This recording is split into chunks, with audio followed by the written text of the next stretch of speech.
আপনাদের আন্দোলনকে কুর্নিশ জানাই। আমি নিজে স্টুডেন্ট মুভমেন্ট থেকে উঠে আসা লোক। আমি স্টুডেন্ট মুভমেন্ট আমি নিজেও অনেক সাফার করেছি জীবনে।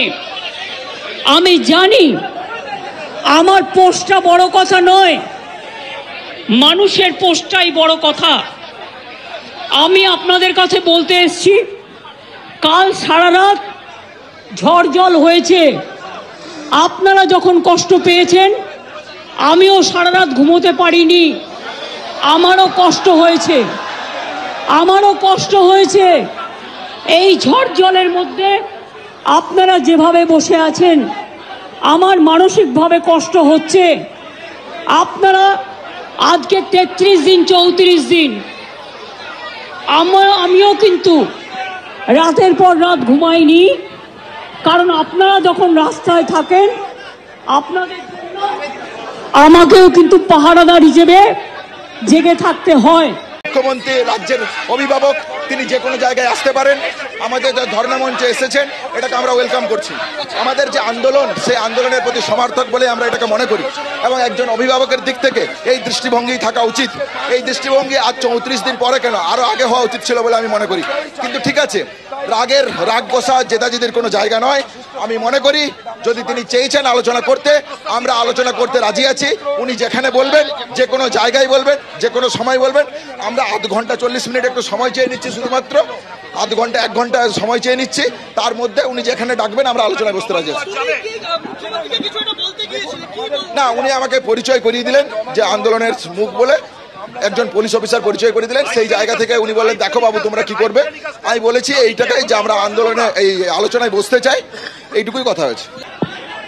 আমি আপনাদের কাছে যেটা বলতে এসেছি, এত ঝড় বৃষ্টির মধ্যে, প্রাকৃতিক দুর্যোগের মধ্যে আপনারা অনেক কষ্ট পেয়েছেন। আর কষ্ট না করে যদি আপনারা কাজে ফিরতে চান, আমি আপনাদের প্রতিশ্রুতি দিচ্ছি, আপনাদের ডিমান্ডগুলো আমি কথা বলে সহানুভূতির সাথে আমি স্টাডি করব। আমি অফিসারদের সাথে কথা বলবো। আমি একা সরকার চালাই না, আমার সাথে একটা chief secretary, home secretary, DG police সবাই আছেন। আমি আপনাদের বলতে চাই, আপনাদের ডিমান্ডগুলো আমি ভাববো, আমি চিন্তা করব। যদি কেউ দোষী হয়, তিনি নিশ্চয়ই শাস্তি পাবেন। আমরা অতি দ্রুততার সাথে আলোচনায় বসতে চাই, এইটুকুই এই মুহূর্তে আমাদের দিক থেকে বার্তা। আমরা অতি দ্রুততার সাথে আলোচনায় বসে দাবি এক থাকছে। 5 দফা যে আমাদের দাবি, সেই দাবি নিয়ে কোনো রকমের কোনো জায়গাতে আমরা রাজি নই। শুনলেই বুঝতে পারবেন।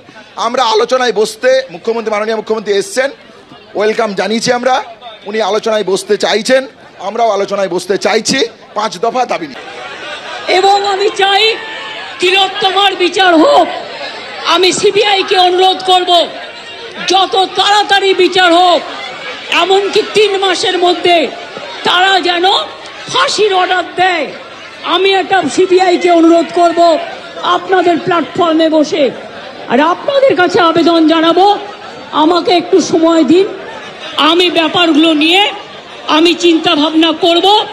যদি আপনাদের আস্থা ভরসা আমার উপর থাকে, আমি কথা বলে সিদ্ধান্ত, অন্তত যদি কাউকে দোষী পাই, আমি নিশ্চয়ই নেব। আমি আপনাদের এটুকু বলবার জন্য এসেছিলাম।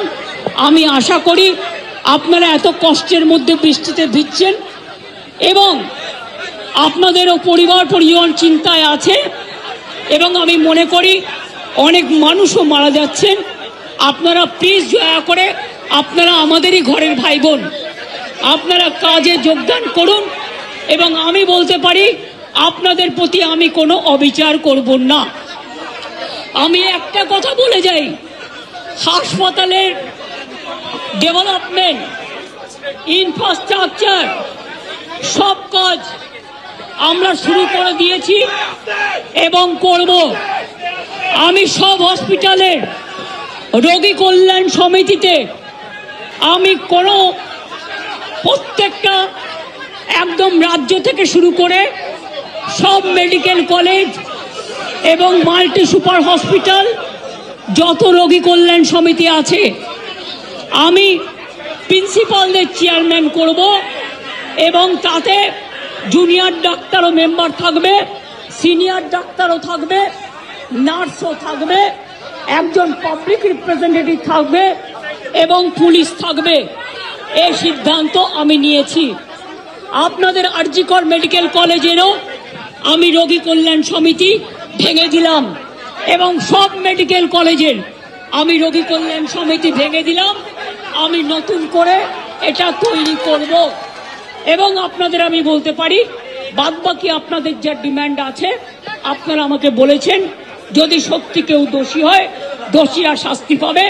দোষীরা কেউ আমার বন্ধু নয়, দোষীরা কেউ আমার শত্রুও নয়। আর আপনারা যারা ভাবছেন কেউ আমার বন্ধু, আমি তাদের চিনি না, আমি তাদের চিনি না, আমি তাদের জানি না এবং আমাদের সাথে কোনো সম্পর্কও নেই। তারা এসছেন প্রসেসের মাধ্যমে, এই প্রসেস ফাইনাল হয়ে আমার কাছে আসে এবং তাই মাত্র 1 মাসের মধ্যে যারা এসছে তাদের কথা, যদি তারা কোনো ব্যাপারে এই খুনের সাথে, মার্ডারের সাথে, দুর্নীতির সাথে যুক্ত থাকে, আমি নিশ্চয়ই সাধ্যমতো চেষ্টা করব কথা বলে অ্যাকশন নেবার। আমি আবার আপনাদের কাছে বিনীত অনুরোধ করব যে আপনারা নিজেদের মধ্যে কথা বলুন, কথা বলে সিদ্ধান্ত নিন এবং আপনারা কাজে ফিরুন। আপনারা আমার ভাই বোন, এটুকু জেনে রাখবেন, আপনাদের জন্য সিম্প্যাথি, আমি কোনো অ্যাকশন নেব না। আমি ইউপি পুলিশ নই। ওরা এসমা জারি করেছিল, ওরা 6 মাস মনে রাখবেন স্ট্রাইক র্যালি বন্ধ করে দিয়েছিল। আমি এসব করব না। আপনারা নিশ্চিন্ত থাকুন, কোনো ডাক্তারের বিরুদ্ধে, কোনো কারো বিরুদ্ধে কোনো অ্যাকশন নেবার আমি বিরুদ্ধে। আমি জানি আপনারা অনেক কাজ করেন, মহৎ কাজ করেন।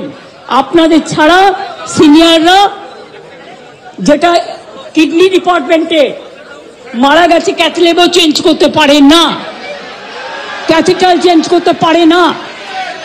সেই জন্য আপনাদের আমাদের প্রয়োজন। আমি আপনাদের বলবো, আপনারা ভেবে চিন্তে সিদ্ধান্ত নিন। আর যদি আপনারা আমাকে বিশ্বাস করেন, আমি যখন আপনাদের ধর্ণা মঞ্চে আসতে পেরেছি আপনাদের একজন সহযোদ্ধা হিসেবে, তখন মনে রাখবেন যে আমি আপনাদের, যদি আপনারা বিশ্বাস ভরসা রাখেন, বাদ বাকিটাও মনে রাখবেন। আমি আস্তে আস্তে করে, একদিনে তো সব হয় না, করতেও সময় লাগে, আমাকে একটু সময় দিন।